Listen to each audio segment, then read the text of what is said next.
मेरा कहना इतना ही है कि ढांचा नहीं बचा, मुझे कोई गम नहीं इस बात का। No regret, no repentance, no sorrow, no grief. सुना आपने, ये महज एक बयान नहीं है, हिंदुस्तान को सियासी तौर से दो खेमों में बांटने वाली वो लकीर है, जिसके एक और वो खेमा है जो कल्याण सिंह को इसी एक बयान के बूते अपने माथे का तिलक मानता है, तो वहीं दूसरी ओर वो दूसरा खेमा है जो कल्याण सिंह को महज इसी एक बयान के बूते हिंदुस्तान के संवैधानिक माथे पर लगाया हुआ सबसे बड़ा दाग मानता है। मगर सच कहूं तो इस तिलक और दाग के बीच की लड़ाई ने हिंदुस्तान की सियासत को जानने, बूझने और समझने के इच्छुक लोगों का बड़ा नुकसान किया है। हमें मरहूम कर दिया है उस 65 बरस के सियासी सफरनामे से, जिस सफरनामे में ना जाने कितनी हैरतअंगेज सियासी दास्तानें हैं, ना जाने कितनी हैरतअंगेज सियासी पहेलियां हैं, जो महज इस एक दास्तान भर से हमें मिल जाती हैं। तो आइए आपको लेकर चलते हैं 6 दिसंबर 1992 के कोलाहल से दूर यमुना पार के अतरौली के उसी गांव में, जहां तेजपाल सिंह लोधी और सीता देवी के 13-14 बरस के लड़के की ख्याति दूर दूर के दंगलों में हो रही थी। मगर इस 14 बरस के कल्याण सिंह नाम के लड़के को जो बात सबसे ज्यादा खास बनाती थी, शायद एक दंगल के पहलवान से भी ज्यादा खास, वो ये कि जितने बेहतरीन दांव पेंचों का इस्तेमाल दंगल में सामने वाले पहलवान को चित्त करने में लगाता था ये लड़का, शायद उससे भी ज्यादा दांव पेंच पाठशाला में दूसरे विद्यार्थियों को परीक्षा में पटखनी देने के लिए लगाता था। पढ़ाई में एक नंबर का अव्वल विद्यार्थी कल्याण सिंह, जो जब दंगल में उतरता था तो कुश्ती के दांव पेंचों में भी उसका कोई सानी नहीं हुआ करता था। और दंगल और पाठशाला के दंगलों के बीच जद्दोजहद करते हुए कल्याण सिंह का बचपन कब जवानी की दहलीज तक पहुंच गया था, ये न कल्याण सिंह को इल्हाम हो पाया था, न उनके माता पिता को। शुरुआती शिक्षा दीक्षा तो गांव के ही स्कूल में हुई थी। बाद में हाई स्कूल इंटर तक की पढ़ाई के लिए बगल की बाजार के इंटर कॉलेज का रुख किया था कल्याण सिंह ने। और जब बारी उच्च शिक्षा की आई तो अलीगढ़ को कैसे भूल सकते थे कल्याण सिंह, बगल का सबसे बड़ा शहर था। तो स्नातक की पढ़ाई करने के लिए कल्याण सिंह पहुंचते हैं अलीगढ़, वहां से स्नातक की पढ़ाई पूरी करते हैं और फिर रायपुर मुजफ्फता के केसीए इंटर कॉलेज में अध्यापन का कार्यभार भी संभालने लगते हैं। तब तक मुल्क आजाद हो चुका था, 50 के दशक का पूर्वार्ध आ रहा था और उत्तर प्रदेश नए सिरे से सियासी प्रयोगशाला बन रहा था। नागपुर की उस वैचारिकी का, जो वैचारिकी अब उत्तर भारत में अपना पांव जमाना चाहती थी और जिसके लिए उसके प्रचारकों की फौज उत्तर प्रदेश के अलग अलग जनपदों का दौरा कर रही थी। और इसी सिलसिले के दौरान राष्ट्रीय स्वयंसेवक संघ के एक प्रचारक से एक रोज मुलाकात होती है 24-25 बरस के कल्याण सिंह की। देखते ही देखते उस प्रचारक के विचारों से कल्याण सिंह मुतासिर होते हैं और फिर उसी प्रचारक की उंगली थाम राष्ट्रीय स्वयंसेवक संघ की राह पर अपना कदम बढ़ा देते हैं, जो राह जल्द ही उन्हें संघ की सियासी बिरादरी भारतीय जनसंघ की दहलीज तलक लेकर चली जाती है। मगर तब तक कल्याण सिंह का ज्यादातर समय अपने अध्यापन कार्यभार को संभालने में जाता था। बाद में स्थानीय स्तर पर छोटी मोटी नुक्कड़ सभाओं में सभाओं को संबोधित कर वो संगठन का प्रचार कार्य भी संभाला करते थे। उस दौर में तो कल्याण सिंह का सबसे बड़ा ख्वाब यही हुआ करता था कि कैसे जनसंघ उन्हें किसी पार्षदी या सभासदी का टिकट सौंप दे तो उनका सियासी मकाम थोड़ा ऊंचा हो जाए। मगर कल्याण सिंह को कहां इल्हाम था कि उनके पास तो वो कुबेर कुंजी है, जिस कुबेर कुंजी की तलाश में समूचा भारतीय जनसंघ उन दिनों माथापच्ची कर रहा था। दीनदयाल उपाध्याय, अटल बिहारी वाजपेयी और नानाजी देशमुख जैसे बड़े कद्दावर जनसंघ के नेता दिन रात जद्दोजहद कर रहे थे उसी कुबेर कुंजी की तलाश में, जो कुबेर कुंजी यमुना पार के अतरौली के उसी छोटे से गांव में कल्याण सिंह के पास थी। उस कुबेर कुंजी का नाम था पिछड़े जाति वर्ग का चेहरा। वो चेहरा जिसने देखते ही देखते कल्याण सिंह को चंद वर्षों के भीतर सियासत की उन ऊंचाइयों पर लाकर खड़ा कर दिया जहां पहुंचने का कल्याण सिंह ने कभी ख्वाब में भी ख्वाब नहीं देखा था। मगर कैसे? इस सवाल का जवाब जानना है तो तत्कालीन उत्तर प्रदेश की सियासत में एक गोता तो लगाना होगा हमारे साथ। आइए लगाते हैं 1970 के दशक के पूर्वार्ध के उत्तर प्रदेश की सियासत में एक गोता, जिस दौर में कल्याण सिंह 1967, 72, 73, 74 में जनसंघ में आहिस्ता आहिस्ता अपने कदम आगे बढ़ा रहे थे। उस दौर में उत्तर प्रदेश की समूची सियासत आहिस्ता आहिस्ता अपने तेवर बदल रही थी, चूंकि चौधरी साहब पश्चिमी उत्तर प्रदेश के भीतर एक नए तरीके की राजनीति की बुनियाद रच रहे थे। वो राजनीति जहां केंद्र में किसान था, वो किसान जो अधिकांशतः पिछड़े जाति वर्ग से ताल्लुक रखता था, यानी ओबीसी समुदाय से आता था। और इसी नाते 1970 के दशक के पूर्वार्ध में आहिस्ता आहिस्ता उत्तर प्रदेश की सियासी फिजाओं में ओबीसी तबका एक बड़े वोट बैंक के तौर पर उभरा, जिस नाते समूचे सियासी क्षितिज पर एक होड़ लगी अपनी अपनी पार्टी के ओबीसी चेहरों को ऊपर लाकर ओबीसी वोट बैंक को अपनी तरफ करने की। और इन समीकरणों के बीच भारतीय जनसंघ के भीतर कल्याण सिंह से बेहतर ओबीसी चेहरा और कोई था ही नहीं। और यही वजह थी कि 1975-77 आते आते कल्याण सिंह को उत्तर प्रदेश के जनसंघ के बड़े क्षितिज पर जगह मिलने लगी थी। 1977 के विधानसभा चुनाव के बाद जब जनता पार्टी की सरकार उत्तर प्रदेश के भीतर बनी, तो उस सरकार के बनने में जो ओबीसी तबके का करीब 35% वोट बैंक आया था, उस वोट बैंक के जनता पार्टी की ओर शिफ्टिंग कराने के भीतर भी कल्याण सिंह को बड़ा श्रेय दिया गया। और इसके एवज में कल्याण सिंह को जनता पार्टी की उस सरकार में स्वास्थ्य महकमे की जिम्मेदारी दी गई। मगर 1980 आते आते जब दिल्ली के भीतर जनता पार्टी का प्रयोग विफल हुआ, तो लखनऊ के भीतर भी उस अभिनव प्रयोग की धुर्री धुर्री उड़ती नजर आई। जनता पार्टी खंड खंड हुई और फलस्वरूप भारतीय जनसंघ एक नए कलेवर में हिंदुस्तान के सियासी क्षितिज पर सामने आया, जब 6 अप्रैल 1980 के रोज दिल्ली के तालकटोरा स्टेडियम में भारतीय जनता पार्टी की नींव रखी गई। और जिस नई बनी भारतीय जनता पार्टी के भीतर कल्याण सिंह को जिम्मेदारी दी गई उत्तर प्रदेश के भीतर महामंत्री के पद की, जिस जिम्मेदारी को कल्याण सिंह बखूबी निभाते हुए आहिस्ता आहिस्ता अपना सियासी सफरनामा आगे बढ़ाते हैं।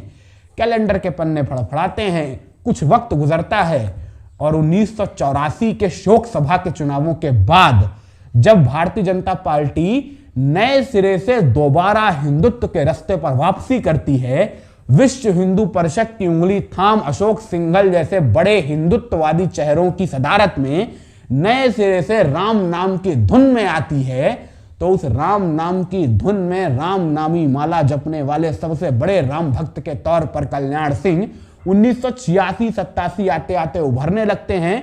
चूंकि अगर आप तत्कालीन उत्तर प्रदेश के भारतीय जनता पार्टी के व्योम पर एक नजर दौड़ाएंगे, तो आपको एक भी और दूसरा ऐसा नेता नजर नहीं आएगा जो कल्याण सिंह जितनी तीखी तलवार की धार सरीखी हिंदुत्व की राजनीति कर रहा हो 86, 87, 88 के दौर में। ऐसे में भारतीय जनता पार्टी की राम मंदिर की राजनीति के लिए कल्याण सिंह से बेहतर चेहरा और दूसरा कोई नजर आ ही नहीं रहा था। और कल्याण सिंह के लिए इन समीकरणों को और बेहतर बना दिया विश्वनाथ प्रताप सिंह के मंडल आयोग की सिफारिशों को लागू करवाने के फैसले ने। चूंकि इन फैसलों के बाद नए सिरे से सियासी दलों के बीच यह होड़ मची कि किसके पास कितना बड़ा ओबीसी चेहरा। और उत्तर प्रदेश और बिहार की सरजमी में भारतीय जनता पार्टी के पास कल्याण सिंह से बड़ा ओबीसी चेहरा दूसरा था ही नहीं, तो मंडल की काट गर ढूंढनी थी, तब भी कल्याण सिंह सबसे बड़े चेहरे के तौर पर नजर आ रहे थे। और अगर कमंडल के सहारे सियासी शंखनाद करना था, तब भी कल्याण सिंह सबसे बेहतर चेहरे के तौर पे नजर आ रहे थे उत्तर प्रदेश और बिहार जैसे हिंदी भाषी सूबों के भीतर। और यही वो दो सबसे बड़े समीकरणों का कॉकटेल था जिसने कल्याण सिंह को राष्ट्रीय स्वयंसेवक संघ और भारतीय जनता पार्टी के लिए 90 के दशक के पूर्वार्ध में मजबूरी बना दिया था। और इसके बाद वो 6 दिसंबर 1992 को क्या हुआ क्या नहीं हुआ, उस पर बहुत बातें हो चुकी हैं। हम उस पर बात नहीं करने आए हैं, हम उसके पहले और उसके बाद के कल्याण सिंह के बारे में बात करने आए हैं। कहानी इसके बाद दोबारा शुरू होती है नए सिरे से, जब 1993 के विधानसभा चुनाव में कल्याण सिंह अपने आप को सबसे बड़ा राम भक्त साबित करते हुए तमाम रैलियों पर ध्रुवीकरण की तीखी तलवार पर सियासत को आगे बढ़ाने की कोशिश करते हैं और मुंह के बल गिरते हैं। चूंकि पिछली दफा जो पूर्ण बहुमत की सरकार बनी हुई थी उससे पार जाकर बहुमत हासिल करना तो दूर, बहुमत भी हासिल नहीं हुआ भाजपा को, और फलस्वरूप मुलायम सिंह यादव और मायावती के बीच एक गठबंधन हुआ। बसपा सपा की सरकार बनी, कल्याण सिंह सरकार से बाहर गए और इसके बाद जो 3-4 साल तक सियासी उठापटक चली वो सब बातें अलग, मगर कल्याण सिंह दोबारा सक्रिय सियासत में लौटते हुए नजर आते हैं 1996 के विधानसभा चुनाव के बाद, जहां एक दफा फिर भारतीय जनता पार्टी न सिर्फ सबसे बड़ी पार्टी बनती है बल्कि इतने कंफर्टेबल मार्जिन में नजर आती है कि किसी एक सियासी दल के गठबंधन के सहारे सरकार बना सकती है। और इन समीकरणों के भीतर हिंदुस्तान की सियासत में एक नया सियासी अभिनव प्रयोग सामने आता है उत्तर प्रदेश की सियासी प्रयोगशाला से, जब अगड़ों की पार्टी कही जाने वाली भारतीय जनता पार्टी और पिछड़ों की पार्टी कही जाने वाली बहुजन समाज पार्टी ने आपस में गलबहियां की, नए सिरे से सरकार बनी और एक अभूतपूर्व समझौता हुआ कि 6-6 महीने मुख्यमंत्री बांट लेते हैं। मतलब 5 साल, 6 महीना मायावती जी, 6 महीना भारतीय जनता पार्टी, फिर 6 महीना भाजपा, फिर 6 महीना बसपा। इस तरीके से पहली बारी मायावती जी की आई, 6 महीने का कार्यकाल पूरा किया, फिर कल्याण सिंह जी मुख्यमंत्री बनते हैं और लगे हाथ 1 महीने के भीतर पिछली सरकार, मतलब अपनी ही गठबंधन वाली सरकार के तमाम फैसलों को पलट डालते हैं। जाहिराना तौर से मायावती बिफरती हैं और इसके बाद सरकार से अपना समर्थन वापस खींचती हैं और 1-1.5 महीने के भीतर कल्याण सिंह की सरकार दोबारा अल्पमत में आ जाती है। सियासी लोगों को लगा कि इस सरकार की भी कहानी खत्म, मगर कहानी खत्म नहीं, कहानी तो अभी शुरू हुई थी। क्योंकि मायावती के इस्तीफे के बाद कल्याण सिंह ने नए सिरे से बहुमत साबित करने की योजना बनाई। विधानसभा अध्यक्ष भारतीय जनता पार्टी के केसरीनाथ त्रिपाठी जी थे, जिनका वरदहस्त तो स्वाभाविक रूप से था ही, जिसके चलते 48 घंटों की मोहलत मिली कल्याण सिंह जी को। और इस दौरान उत्तर प्रदेश की सियासत में जी भर के तोड़फोड़ हुई। मतलब क्या कांग्रेस, क्या सपा, क्या बसपा, हर पार्टी टूटी। अब लोग स्वेच्छा से कल्याण सिंह जी के पास आए या किसी प्रलोभन में आए या कल्याण सिंह जी लेकर आए, वो जिन भी परिस्थितियों में आए वो आपके विवेक के अनुसार आप फैसला कर सकते हैं। मगर जब 2 दिन के बाद बहुमत परीक्षण हुआ तो कल्याण सिंह जी बहुमत साबित करने में कामयाब रहे, जिसके बाद आरंभ होता है कल्याण सिंह जी के नए मुख्यमंत्री कार्यकाल का। ये आधिकारिक तौर से था, क्योंकि तत्कालीन कल्याण सिंह की 93 मंत्रिमंडलों की जो जंबो कैबिनेट थी उसके मंत्रियों से अगर बात कर लेंगे तो उनमें से तो अधिकांश मंत्री कुछ और ही कहता नजर आएगा। क्या कहता नजर आएगा? अगर इसे सुनना है तो जरा कान लगाना होगा उस मुलाकात में, जो मुलाकात उत्तर प्रदेश भारतीय जनता पार्टी के नाराज नेताओं से भारतीय जनता पार्टी दिल्ली आलाकमान के बीच हो रही थी। जिस मुलाकात के दौरान उत्तर प्रदेश भारतीय जनता पार्टी के नाराज कार्यकर्ता और नेता दिल्ली आलाकमान से गुहार लगा रहे थे कि कृपया कर कल्याण सिंह जी को काबू में लाइए, उनकी सरकार में उनसे ज्यादा तो वो जो लखनऊ के राजाजीपुरम की सभासद हैं उनकी चलती है। जानता हूं कई लोगों को कानों पे यकीन नहीं हो रहा होगा, मगर ये सच है कि 90 के दशक के उत्तरार्ध में कल्याण सिंह जी की भारतीय जनता पार्टी सरकार के भीतर एक सभासद की जितनी हैसियत हुआ करती थी उतनी शायद बड़े बड़े कैबिनेट मंत्रियों की नहीं हुआ करती थी। किस अधिकारी का कहां तबादला करना है, किसकी कहां पोस्टिंग करनी है, किस नेता को कौन सा मंत्रालय मिलना है, ये तमाम काम एक पार्षद करती थी। एक महिला थी जिनका नाम था कुसुम राय, जो लखनऊ के राजाजीपुरम मोहल्ले की सभासद भर थी, महज पार्षद, गली की सभासद। मगर जब उनका काफिला निकलता था तो पीछे मुख्यमंत्री की एलीट कोबरा स्कॉट करती थी। कुछ यही हाल हुआ करता था तत्कालीन उत्तर प्रदेश की कल्याण सिंह की भारतीय जनता पार्टी सरकार के भीतर, जहां कुसुम राय की एक अनाधिकारिक महिला की सरकार के भीतर इतनी हैसियत हो चली थी कि उससे भारतीय जनता पार्टी के स्थापित नेता अपने आप को असुरक्षित महसूस करने लगे थे। और जब वो इसको लेकर दिल्ली आलाकमान के पास शिकायत लेकर गए तो दिल्ली आलाकमान की ओर से कल्याण सिंह पर दबाव बनाया गया, मगर कल्याण सिंह जी कुसुम राय के किसी भी अधिकार को कम करने के पक्ष में नहीं थे। जिसके बाद नेता कल्याण सिंह जी से नाराज होकर दिल्ली आलाकमान शिकायत लगाते रहे और कल्याण सिंह जी को इधर यह मुगालता हो चला कि उनके खिलाफ पंडित अटल बिहारी वाजपेयी साजिश रच रहे हैं। मतलब कल्याण सिंह जी के जहन पर अपने दूसरे मुख्यमंत्री वाले कार्यकाल में पता नहीं कौन सी शनि की 7.5 सवार थी कि जो कुछ नहीं करना चाहिए था वो सब कुछ करते जा रहे थे। पहली बात तो एक अनाधिकारिक महिला की इस कदर सत्ता में हिस्सेदारी दे दी उन्होंने कि उससे बड़े स्थापित नेता नाराज हो गए। दूसरी बात, अटल बिहारी वाजपेयी जो उन दिनों भारतीय जनता पार्टी और राष्ट्रीय स्वयंसेवक संघ की मजबूरी हो चली थी, वाजपेयी की अगर दिल्ली की सत्ता में बने रहना है तो अटल बिहारी वाजपेयी को साथ रखना है, और उन्हीं अटल बिहारी वाजपेयी के खिलाफ, अपनी पार्टी के सर्वोच्च नेता के खिलाफ कल्याण सिंह जी ऐसी ऐसी दलीलें देते फिर रहे थे कि आज आप खुद यकीन नहीं कर सकते। माने एक पत्रकार वार्ता मुझे याद आ रही है, अटल बिहारी वाजपेयी जी प्रधानमंत्री पद के उम्मीदवार थे और 1999 के लोकसभा चुनाव दहलीज पर थे। तो पत्रकार ने कल्याण सिंह जी से सवाल पूछा कि अटल बिहारी वाजपेयी जी लखनऊ लोकसभा क्षेत्र से चुनावी मैदान में हैं, तो आप तो चाह ही रहे होंगे कि अटल जी भावी प्रधानमंत्री बने और भारी मतों से जीतकर संसद पहुंचे। तो कल्याण सिंह जी क्या जवाब देते हैं कि चाहता तो मैं भी हूं कि अटल जी प्रधानमंत्री बन जाएं, मगर दिक्कत क्या है कि प्रधानमंत्री बनने के लिए सांसद भी तो बनना पड़ता है। इसके आगे फुल स्टॉप लग गया, मगर इस फुल स्टॉप के आगे की कहानी तो समाचार पत्र पत्रिकाओं के पत्रकार लिखना जानते ही हैं। नियत पे जो सवालिया निशान लग रहे थे संभावित, उन संभावनाओं को और बल दे दिया इस तरह की खबरों ने, जो खबरें लखनऊ के तत्कालीन लोकसभा क्षेत्र के लोकसभा चुनावों से निकलकर बाहर सामने आई, जहां यह कहा गया कि कल्याण सिंह ने अधिकारियों को विशेष तौर से निर्देश दिए कि निष्पक्ष चुनाव होने चाहिए, सख्ती बरतिए, विशेषकर उन इलाकों में जहां भारतीय जनता पार्टी के मतदाता ज्यादा थे वहां ज्यादा सख्ती बरती गई। मतलब कोई कल्पना नहीं कर सकता है कि 1998 में जिस लोकसभा चुनाव में उत्तर प्रदेश से भारतीय जनता पार्टी 59 सीट जीत रही थी, वहां से 1999 में 28-29 सीट पे कैसे सिमट आई। ये 50% का कटान कहां से आया? चूंकि अटल बिहारी वाजपेयी का चेहरा तो वही था और उन 1-1.5 साल के दौरान करगिल युद्ध और पोखरण विस्फोट जैसी उनकी लोकप्रियता को और बढ़ाने वाले कारक सामने आए थे। तो ये जो आधी सीटें कम हुई, इसके पीछे पर्यवेक्षक और सियासी विश्लेषक कल्याण सिंह की भूमिका बताते हैं। यानी एक तरीके से कल्याण सिंह ने अपनी पार्टी के भीतर भीतरघात किया, और जब आप अपनी पार्टी के भीतर इतने बड़े नेता के साथ भीतरघात करेंगे और उसके बाद भी अटल बिहारी वाजपेयी सत्ता में लौटने में कामयाब रहे गठबंधन के साथ, तो खामियाजा तो भुगतना पड़ेगा सियासी तौर से। और वो खामियाजा कल्याण सिंह को भुगतना पड़ा जब सियासी तौर से दिल्ली आलाकमान की ओर से ऐसी परिस्थितियां पैदा की गई, जिन परिस्थितियों वश अंततः कल्याण सिंह को अपने मुख्यमंत्री पद से इस्तीफा देना पड़ा। मगर फिर भी सच कह रहा हूं, मुख्यमंत्री का पद बहुत सारे नेताओं ने गंवाया। सियासत उसके बाद भी बदस्तूर उसी रफ्तार से आगे बढ़ती रहती है उसी पार्टी के भीतर। मगर कल्याण सिंह जी पर कहा ना मैंने, पता नहीं कौन सी शनि की 7.5 सवार थी कि वो सब कुछ करते जा रहे थे जो नहीं करना था। माने मुख्यमंत्री का पद गंवाने की जो सबसे बड़ी वजह थी कल्याण सिंह जी की, वो अटल बिहारी वाजपेयी से हुई अदावत थी। मगर मुख्यमंत्री का पद गंवाने के बाद भी कल्याण सिंह जी ने अटल बिहारी वाजपेयी पर हमले बदस्तूर जारी रखे, बल्कि उन हमलों की रफ्तार और बढ़ा दी।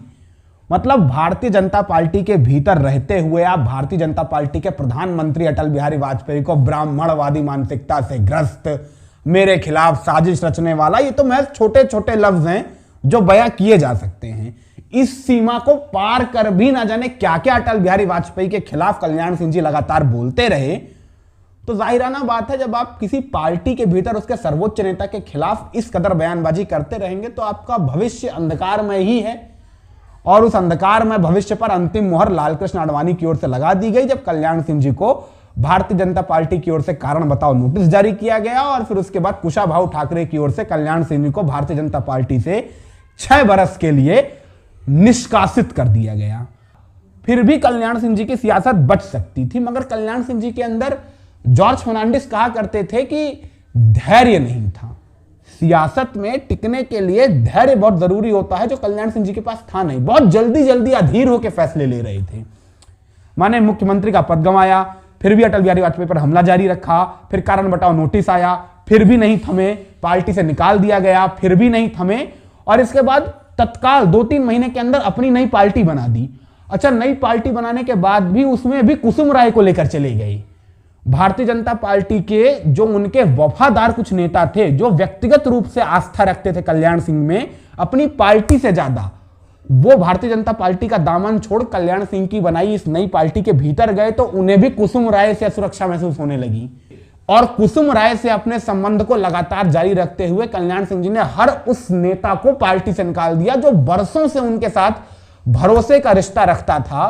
तो जब आप किसी एक महिला के साथ इस कदर खड़े हो जाएंगे कि उनकी अनाधिकृत चेष्टाओं को लगातार दरकिनार करते हुए अपने बरसों पुराने सियासी ताल्लुकातों को इस कदर तार तार करते रहेंगे, तो आपकी सियासत उसी गर्त में समाएगी जिस गर्त में कल्याण सिंह का कद 2004 आते आते समा गया।